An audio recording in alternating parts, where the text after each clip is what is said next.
السلام علیکم ورحمۃ اللہ وبرکاتہ۔ ایک بہن نے سوال کیا ہے کہ ایک آدمی نے اپنی بیوی کو ایک طلاق دی اور لکھا کہ وہ جہاں چاہے عقد ثانی کر سکتی ہے۔ اب اس طلاق پر 1 سال گزر چکا ہے، متعلقہ کے لیے ایک اچھا رشتہ آیا ہے۔ اب کیا وہ دوسرا نکاح کر سکتی ہے یا مزید 2 طلاقوں کا انتظار کرے؟ تو میں انشاءاللہ تعالیٰ اس کا مختصر اور جامع جواب دینے کی کوشش کرتا ہوں کہ جب انسان کسی عورت سے شادی کرتا ہے تو اسے نکاح کے ساتھ 3 طلاقیں دینے کا اختیار مل جاتا ہے۔ پہلی 2 طلاقوں کے بعد رجوع یا تجدید نکاح کے ساتھ گھر آباد ہو سکتا ہے، لیکن تیسری طلاق فیصلہ کن ہوتی ہے۔ اس کے بعد رجوع یا تجدید نکاح نہیں ہو سکتا۔ جب کوئی شخص اپنی بیوی کو طلاق دیتا ہے تو طلاق دیتے ہی نکاح کی گرہ کھل جاتی ہے، جیسا کہ عوام الناس سمجھتے ہیں، بلکہ عدت کے ختم ہونے تک نکاح برقرار رہتا ہے۔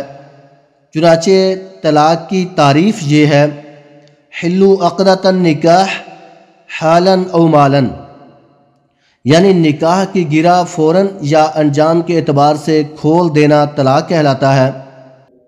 فوراً نکاح کی گرہ اس وقت کھل جاتی ہے جب کوئی نکاح کے بعد رخصتی سے پہلے طلاق دے، اور انجام کے اعتبار سے اس وقت نکاح کی گرہ کھلتی ہے جب طلاق کے بعد مدخولہ عورت کو پہلی یا دوسری طلاق دینے کے بعد بھی وہ اس کی بیوی رہتی ہے۔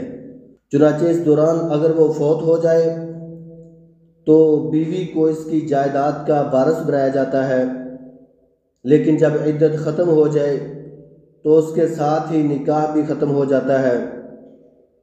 جب کوئی اپنی بیوی کو پہلی یا دوسری طلاق دیتا ہے تو دوران عدت خامد کو تجدید نکاح کے بغیر رجوع کا حق ہے۔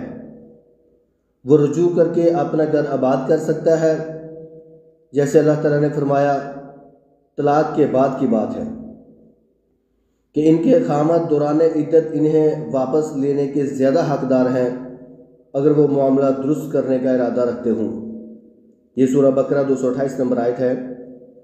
اگر عدت ختم ہو جائے تو پھر بھی تجدید نکاح سے گھر آباد کیا جا سکتا ہے، لیکن اب عورت کی ثوابدید پر معاملہ موقوف ہے۔ اگر وہ چاہے تو اس سے عقد ثانی کرے، اگر نہ چاہے تو کسی دوسرے سے بھی شادی کر سکتی ہے۔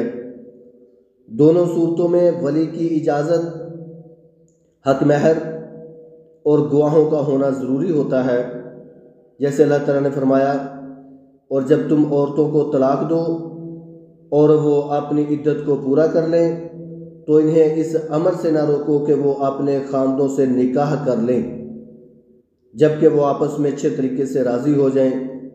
یہ سورہ بقرہ کے اندر 232 نمبر آیت ہے۔ یاد رہے کہ یہ رجوع یا تجدید نکاح پہلی یا دوسری طلاق کے بعد ہے۔ جب کوئی تیسری طلاق دے دیتا ہے تو مذکورہ اختیارات ختم ہو جاتے ہیں، کیونکہ تیسری طلاق فیصلہ کن طلاق ہوتی ہے۔ تیسری طلاق کے متعلق ارشاد باری تعالیٰ ہے، پھر اگر وہ اسے تیسری طلاق دے دے تو اس کے بعد وہ اس کے لیے حلال نہیں ہوتا، وہ اس کے علاوہ کسی اور خامد سے نکاح کرے گی۔ یہ سورہ بقرہ کے اندر 230 نمبر آیت ہے۔ تو بات واضح ہے کہ آیت میں نکاح سے مراد گھر آباد کرنے کی نیت سے نکاح کرنا ہے۔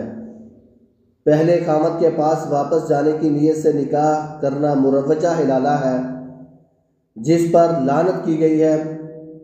پھر اس نکاح سے مراد بھی باہمی ملاپ کرنا ہے۔ اگر اس کے بعد یہ خامد فوت ہو جائے یا اسے طلاق دے دے تو عدت گزار کر اپنے خامد سے نکاح کرنا جائز ہے۔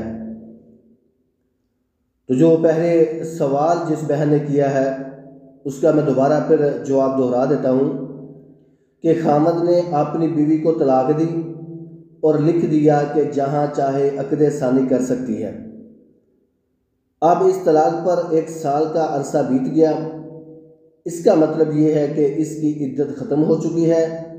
اب شرعی طور پر اسے اجازت ہے کہ مناسب رشتہ ملنے پر اپنے سرپرست کی اجازت سے دوسرا نکاح کر سکتی ہے۔ لیکن اس کے لیے نیا حق مہر اور گواہوں کا ہونا ضروری ہے۔ شرع میں اس کی کوئی پابندی نہیں ہے جو مسعودہ نے سوال کیا ہے۔ واللہ عالم۔